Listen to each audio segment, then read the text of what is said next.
ஏ guys, போன வாரம் இதே நாள் மே 3ஆம் தேதி எலெக்ஷன் ரிசல்ட்ஸ்லாம் வரத்துக்கு முன்னாடி யாராவது அடுத்த வாரம் சண்டே 10 மணிக்கு விஜய் அவர்கள் சிஎம்மாக பதவி ஏற்பார் அப்படின்னு சொல்லியிருந்தால் நம்மள பாதி பேர் நம்பியிருக்க மாட்டோம். ஏன்னா நிறைய பேர் என்ன நினச்சாங்களா, இந்த வாட்டி ஒரு நல்ல ஸ்டார்ட் கொடுப்பார், நல்ல மெஜாரிட்டி கொடுப்பார், பட் அடுத்த எலெக்ஷனுக்கு நல்லா தயாராக பெரிய ஆளாக வருவார் அப்படின்னு தான் நினச்சிட்டு இருந்தோம். ஏன்னா கோட் படத்தில் கூட அந்த காரில் சிஎம் 2026 அப்படின்னு போட்டிருந்த போது எனக்கே என்ன ஃபீல் ஆச்சுன்னா, ஓகே ஒரு நம்பிக்கை இருக்குது இவங்களுக்கு அப்படின்ட்டு, பட் ஸ்லைட்டாக என்ன கொஞ்சம் ஓவர் கான்ஃபிடென்ட்டாக இருக்காங்களோ அப்படின்னு சொல்லிட்டு எனக்கும் அந்த டவுட் மனசில் இருந்துகிட்டே இருந்தது. பட் ஆனால் விஜய் அவர்களுடைய ஒவ்வொரு ஸ்பீச்சும் கேட்டிங்கன்னா கண்டிப்பாக இந்த வாட்டி நம்ம தான் வரப்போகிறோம், வெற்றி நமதேன்றது அவ்வளோ கான்ஃபிடென்ட்டாக சொன்னார். அதே மாதிரி இன்னைக்கு நடத்தியும் காட்டியிருக்காரு. ஸோ இந்த வீடியோவில் ஒரு தனிப்பட்ட நபராக விஜயோடைய லைஃப்லேருந்து என்னென்ன லெசன்ஸ்லாம் நம்ம எடுத்துக்கலாம், என்னென்ன இன்ஸ்பிரேஷன்ஸ்லாம் நமக்கு யூஸ்ஃபுல்லாக இருக்கும் அப்படின்னு சொல்லிட்டு பதிவு பண்ணுற ஒரு சின்ன வீடியோ தான் அது. ஸோ ஃபர்ஸ்ட் விஷயம் என்னன்னு பார்த்தீங்கன்னா, இந்த உலகத்தில் எதுவுமே இம்பாசிபிள்ன்றத ஒரு வார்த்தையே இல்லைன்றத ப்ரூவ் பண்ணது தான் இந்த எலெக்ஷன், இந்த விக்டரி. ஏன்னா நிறைய பேர் என்ன சொன்னாங்கன்னா, இவருக்கு அந்த பொலிட்டிக்கல் எக்ஸ்பீரியன்ஸ் இல்லை, ஃபேன்ஸ்லாம் ஓட்டாக கன்வெர்ட் ஆகாது, சும்மா யங்ஸ்டர்ஸ்லாம் பேசிகிட்டு இருக்கிறது தான் இந்த விஷயங்கள், இதெல்லாம் எலெக்ஷனில் சீரியஸ் ஆகாதுன்றது தான் நிறைய பேர்களுடைய விஷயம். பட் அது எல்லாத்தையும் மாற்றி இந்த மாதிரி இவ்வளோ வருஷங்களாக இருந்த கட்சிகளை மீறி ஒரு நபர் நடக்கணும், நடத்தி காட்டுவேன் அப்படின்னு சொல்லிட்டு நினச்சா அது பாசிபிள் அப்படின்னு சொல்லிட்டு ப்ரூவ் பண்ணது தான் இந்த எலெக்ஷன். ஸோ இந்த டைமில் விவேகம்ல அந்த ஃபேமஸ் டயலாக் தான் ஞாபகம் வருது, இந்த உலகமே உன்னை எதிர்த்தாலும் எல்லாரும் நீ தோத்துட்டேன்னு சொன்னா கூட அது நீயா ஒத்துக்கிற வரைக்கும் உன்னை யாருனாலையும் ஜெயிக்க முடியாதுன்றத ப்ரூவ் பண்ண மாதிரி இருக்கு இந்த மொமெண்ட். அடுத்தது என்னன்னு பார்த்தீங்கன்னா, எந்த மாதிரி ஒரு ப்ரெஷர் சுச்சுவேஷனாக இருந்தாலும் ஒரு காம்னஸ் மெயின்டைன் பண்ணுன்றது நம்ம கற்றுக்கிட்டோம். இந்த 4 நாள், கடைசி 4 நாள் எவ்வளோ ப்ரெஷர், நமக்கே இந்த நியூஸ் சேனல் பார்க்கும்போதே நமக்கே இவ்வளோ ப்ரெஷர் இருந்ததுன்னா அவர் லெவலில் எவ்வளோ ப்ரெஷர் இருந்திருக்கும், அதெல்லாம் நினச்சி பார்த்தாலே ரொம்ப கஷ்டமாக இருக்குது. பட் அந்த சுச்சுவேஷனில் நம்ம தோனி சொல்கிற மாதிரி தான், அந்த ப்ரெஷர் சுச்சுவேஷனில் நம்ம என்ன ஃபோக்கஸ் அதை விட்டுட்டோன்னா நம்மளும் டிஸ்ட்ராக்ட் ஆகிடுவோம். பட் அதெல்லாம் இல்லாமல் அந்த பாசிட்டிவ் திங்கிங்கோட இல்லை எப்படியும் இது நடந்தே ஆகணும்ட்டு அந்த ப்ரெஷர் சுச்சுவேஷன்லையும் காமாக அமைதியாக எதுக்கும் ரொம்ப ரெஸ்பாண்ட் பண்ணாமல் இருக்கிறது வெற்றிக்கு ஒரு பெரிய வழி.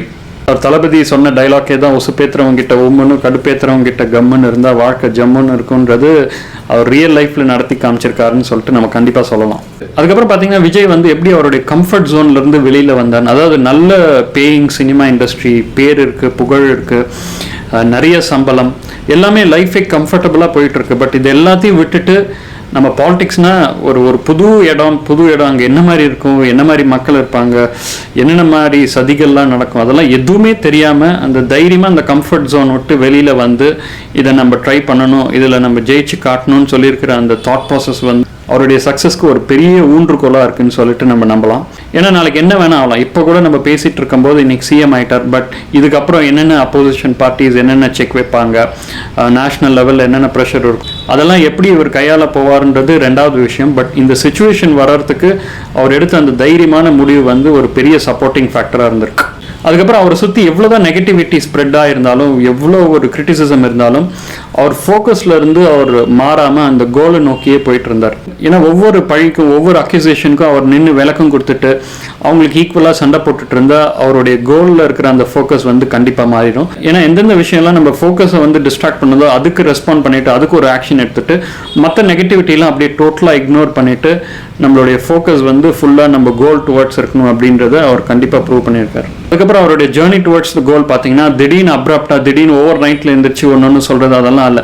எல்லாமே சிஸ்டமேட்டிக்காக ஸ்டெப் பை ஸ்டெப் பண்ணார். ஃபார் எக்ஸாம்பிள், இதுதான் என்னுடைய கடைசி படம் அப்படின்னு சொல்லிட்டு அஃபிஷியலாக ரிலீஸ் பண்ணார். அதுக்கப்புறம் பார்த்தீங்கன்னா கரெக்டான டைமில் பார்ட்டி பற்றி ரிவீல் பண்ணார். பார்ட்டியுடைய லோகோ, நம்மளுடைய மோட்டோ என்னென்ன, அதெல்லாம் கிளியர் கட்டாக ஸ்டெப் பை ஸ்டெப்பாக பண்ணார்.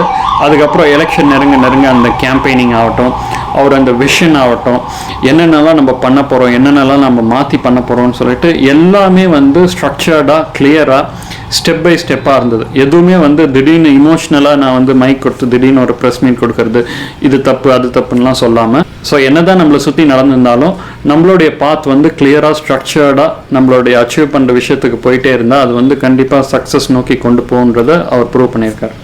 அதுக்கப்புறம் பார்த்தீங்கன்னா, அந்த unshakeable faith in one self, அதாவது நிறைய ஆடியோ லான்ச்லையும் பார்த்துருக்கோம். அவருடைய பொலிட்டிக்கல் ஆஸ்பிரேஷன்ஸ், அவர் என்னவா வேணும்னு சொல்லிட்டு அந்த விஷனில் வந்து அவர் கொஞ்சம் கூட மாறவே இல்லை. எல்லாருமே வந்து அவரை டவுட் பண்ணாங்க, எல்லாருமே வந்து அவரை கிரிட்டிசைஸ் பண்ணாங்க. பட் அவர் மேலே இருந்த அந்த ஃபெய்த் வந்து அவர் கடைசி வரைக்கும் விடவே இல்லை. ஸோ அந்த ஃபெய்த் தான் வந்து இந்த இடத்துல வந்து அவரை நிறுத்தியிருக்குன்னு சொல்லிட்டு நம்ம கண்டிப்பாக பார்க்கலாம். ஸோ நம்மளை சுற்றி நிறைய பேர் நிறைய விதமாக பேசினாலும் பட் கடைசியாக நிற்கிற விஷயம் என்னன்னு பார்த்தீங்கன்னா அந்த ரிசல்ட். இன்றைக்கி நம்ம லைஃப்பில் ஜெயிக்கலன்னா நிறைய பேர் நிறைய விதம் சொல்லுவாங்க. ஆமாம், எனக்கு தெரியும், இப்போ அவன்லாம் ஒரு ஆள், இவெல்லாம் கண்டிப்பாக வந்திருக்க முடியாது, அவனுக்கு அந்த தகுதியெலாம் கிடையாது, அந்த டேலண்ட்லாம் அதெல்லாம் உள்ளவே வரணும்ப்பா அப்படின்னு சொல்லிட்டு நிறைய பேசுவாங்க. பட் அதே ரிசல்ட்டில் நம்ம வின் பண்ணி காமிச்சா அதே பேசின மக்களே வந்து ஆமாம் எனக்கு தெரியும், அவங்ககிட்ட ஏதோ ஒரு ஸ்பார்க் இருந்தது, அவன் வந்து டேலண்டட் தான், பட் அப்போ நமக்கு தெரியல அப்படின்னு சொல்லிட்டு அதே பீப்புள்ஸ் ஒப்பீனியன் வந்து மாறும். ஸோ அந்த மாதிரி நம்மளை சுற்றி பேசுகிறவங்க வந்து சுச்சுவேஷனுக்கு ஏற்ற மாதிரி, அந்த ரிசல்ட்டுக்கு ஏற்ற மாதிரி மாறி மாறி பேசுவாங்க. ஸோ அது ஒரு பெரிய ஃபேக்டராக வச்சுட்டு நம்மளுடைய ஃபோக்கஸை வந்து எங்கேயுமே சிதற விடக்கூடாதுன்றதை நல்லா ப்ரூவ் பண்ணியிருக்கார் நம்ம தளபதி விஜய்.